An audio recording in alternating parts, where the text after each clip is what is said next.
guys, Demo73 here, bringing you the footage, as like I said, from my pre-release last Friday. We're going to be moving kind of quick here. I'm going to show you guys the unpacking and talk about a little bit about my process when I was building my deck for Sealed.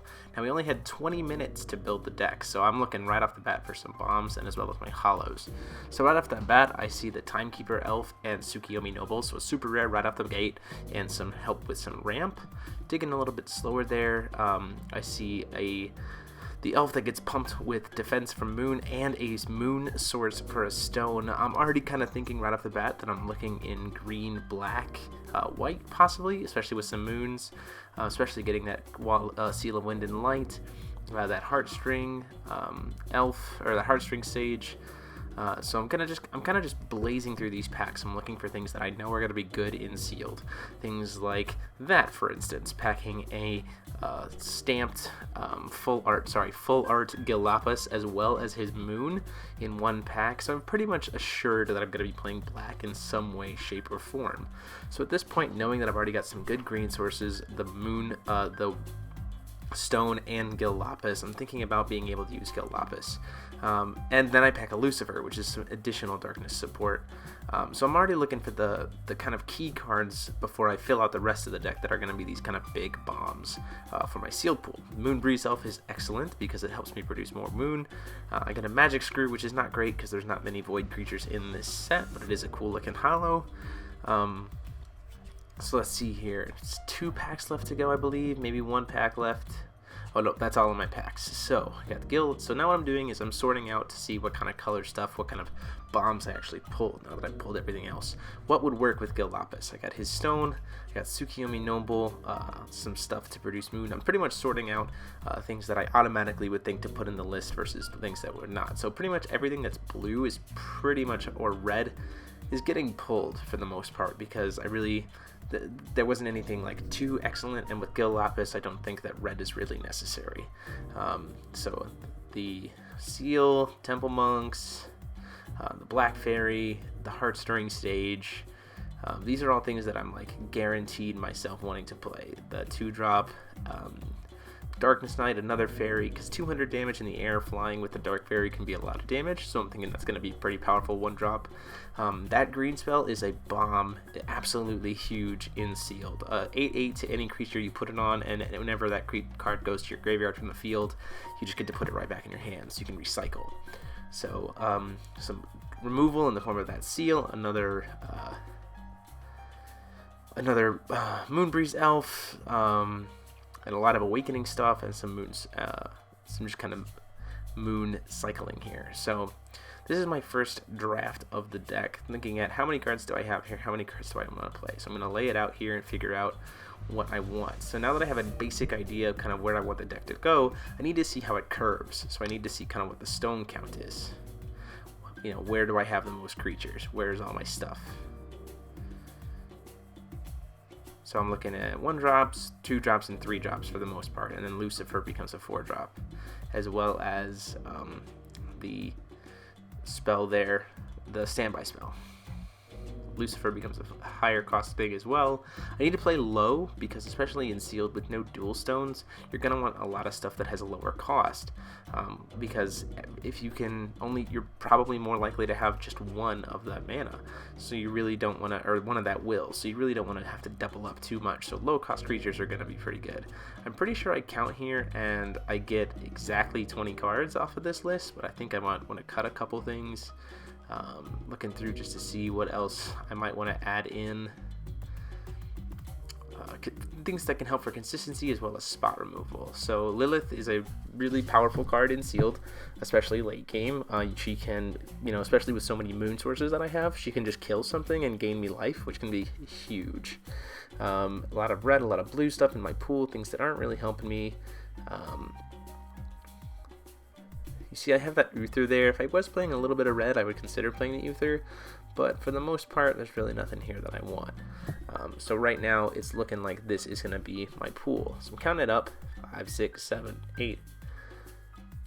8 cards there. 9, 10, 11,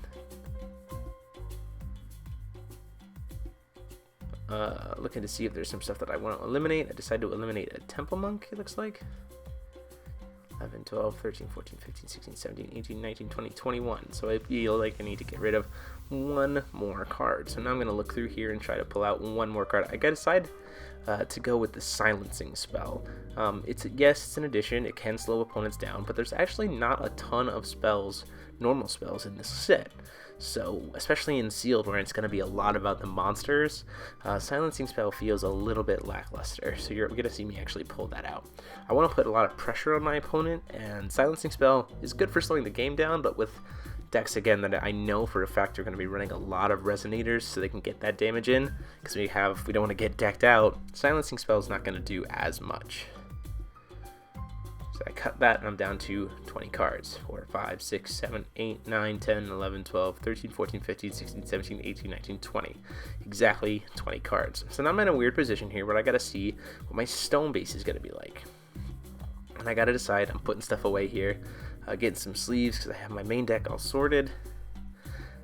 Once I get this stuff sleeved up, I gotta figure out what my stone base is gonna be. Now you're gonna see me using magic lands because we didn't have an excess of basic magic stones.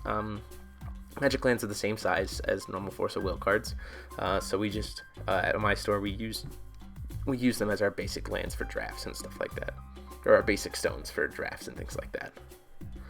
So once I have these all sleeved up, I've got the main deck sorted, I gotta figure out what my stone count needs to be. And in order to do that, I need to see the ratio of different colors. Knowing that I have that Black Moon is gonna be really important, and keep in mind that in Sealed and Draft, your minimum size for your Magic Stone deck is 8. So I've gotta try and keep that as low as possible to not mess up my ratios. As well as the main deck only being a minimum of 20 cards. Still playing a full 4,000 point game, but only playing with 20 cards. Or sorry, a full 8,000 life gain, but only playing... No, sorry, getting confused again. A full 4,000 life gain, but with just 20 cards.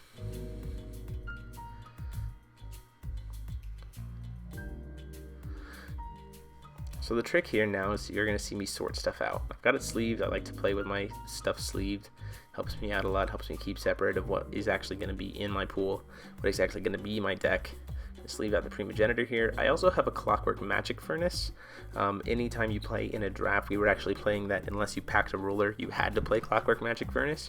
But if you did pack a ruler, you could use that, or you could still use Clockwork Magic Furnace, and either one could be in your sideboard. So you're going to see me grabbing some basic lands here in a little bit, but first, I'm going to sort things out. Green, black, white, 3 colors. So I'm seeing what the counts are here, so I know how to brace my ratios for my main board. Got a dual color card there. See lots of darkness. I actually have equal parts light and wind. So then I gotta think about which cards is more important for me. What cards are more important in the long run? Are the green cards more important, or are the light cards more important? Both of them have one card that takes 2 cost of that color. Tsukiyomi Noble versus the green edition. So now I have to think of which one of those dual colors is going to be more important. Playing Gil Lapis or playing Clockwork Magic Furnace. I go ahead and decide to go with more green, and so what my stone count ends up being is 3, because you see here, the key thing here is, look at what my right side is, and knowing that I have Gil Lapis and stuff. So green is my ramp, and actually has a lot of heavy hitters in it. That Moonbreeze, or that second from the bottom elf, can pump herself up for defense, and because I got a Heartstring Sage, I can shift all of that defense pump over to her attack as well. So green is looking like it's a really important color. Not only that, but with the Witch, the 0/800 1-drop Witch and Heartstring Sage, I have access to a 1-drop 8/8. So with that in mind, green has a little bit more importance than light, and so I end up deciding to go with 3 Darkness Stones, one of them which is the Black Moon's Memoria, and 3 basic greens, and then 2 basic light. So I'm actually going to go grab those here real quick. But first, I think what I do is I do a test shuffle here. This is to show me what what a first turn hand might look like, and what stone I might want to see. So looking at this hand, I would definitely want to get a first turn green into some black. Either one would work. This situation, I have technically a 1-drop in a sense for any 3 colors. I can play that darkness addition or darkness standby card face down, or no, not for 1. Don't have a first turn if I hit darkness, but I have a first turn if I hit anything else.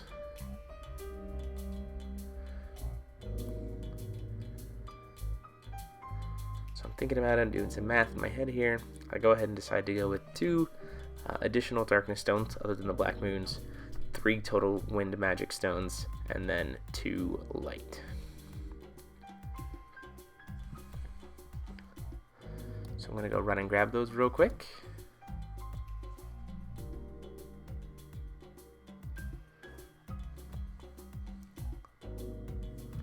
And then the last part of my testing here, which you're going to see once I get back with the lands and have those sleeved up, is whether or not I want to run Gilapis mainboarded, or because it's sealed and I want to have access to that first turn play. I don't really ever want to miss a first turn play.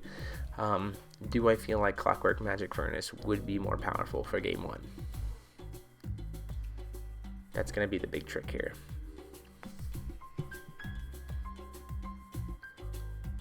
Because Gale Lapis, yes, is a very powerful card. It can do a lot of disruption, but there's not a lot of Regalia in this set.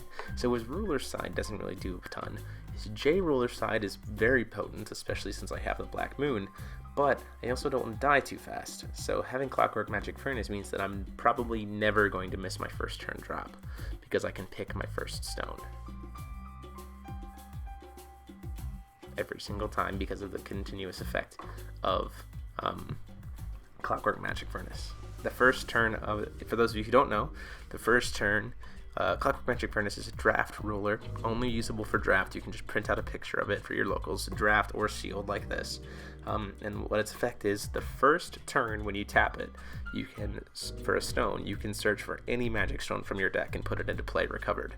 Only works during the first turn. So that means that, you know, you will always start the game with an ability to play the 1-drop you have in your hand. So here what I'm going to do now is I'm going to do a couple test shuffles. One test shuffle with my stone deck and main deck for Gil Lapis, and one for Clockwork Magic Furnace to see which one I feel more comfortable with for the game 1, playing in my sealed.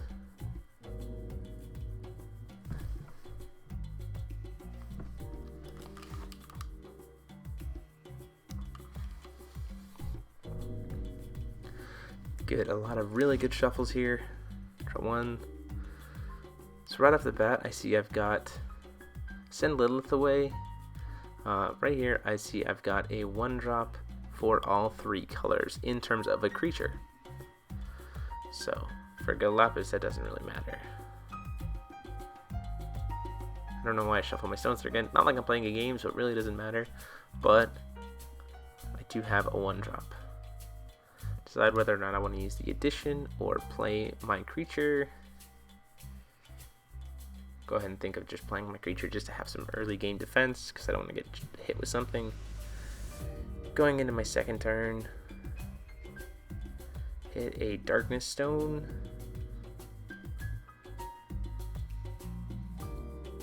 Drop the fairy.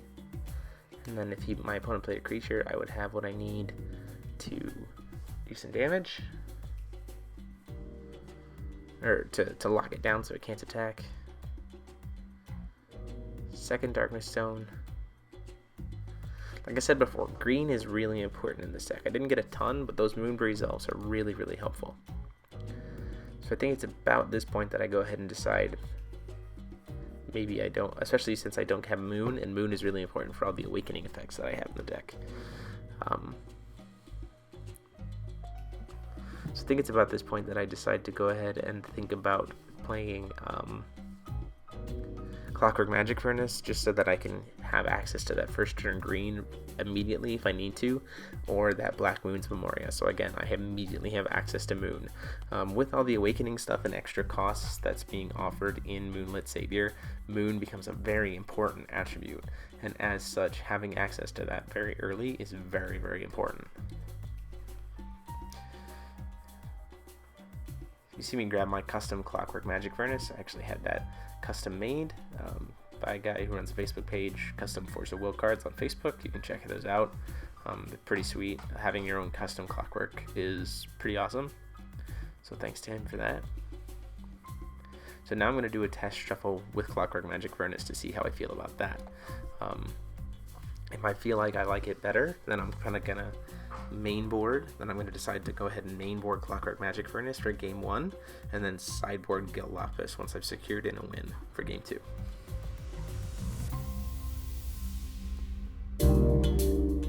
So quick doing the shuffle. The stone deck really doesn't matter because again, I'm going to be able to grab the first stone for free, whatever stone I need.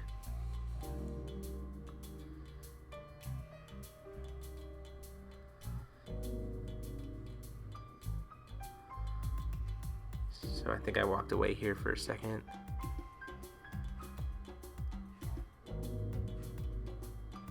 Looking to see if I wanted to make any changes to my deck there.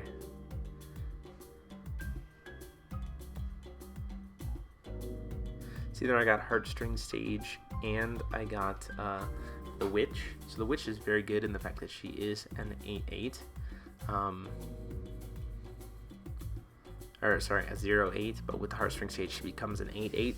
That is very, very powerful and sealed. Being able to drop that turn 2, turn 3 can really mess with your opponent. I go ahead and grab the Greenstone. Grab Heartstring Sage. Heartstring Sage even by himself, because you can tap him during the recovery and then untap him, he becomes essentially a 1-drop 6/6 on the turn that he comes into play.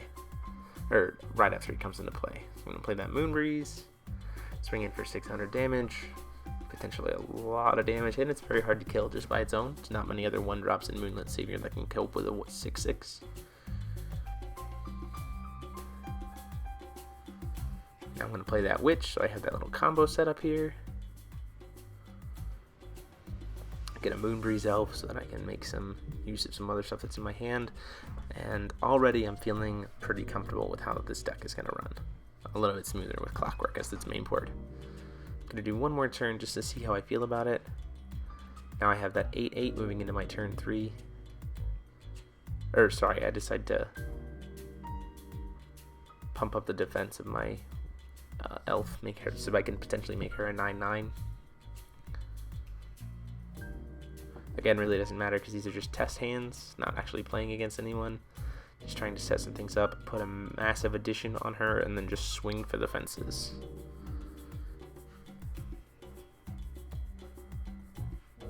So yeah, that makes me feel the hand and the ability to set that first stone up, especially since I have those really powerful early game combos with Moonbreeze and the Witch and other stuff, or with Heartstring and the Witch and stuff like that.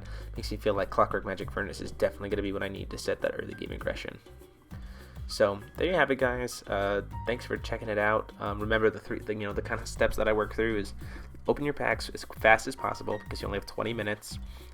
Look through for any kind of bombs or synergy cards that you already know are going to be advantage, especially ramp cards or any special rulers. Then look at your flush out your 20 card deck. Look at your ratios for stone count and do some testing hands to see if you want to run Clockwork or your special ruler. So come back tomorrow for the matches, and until then, this is DMO73 signing off.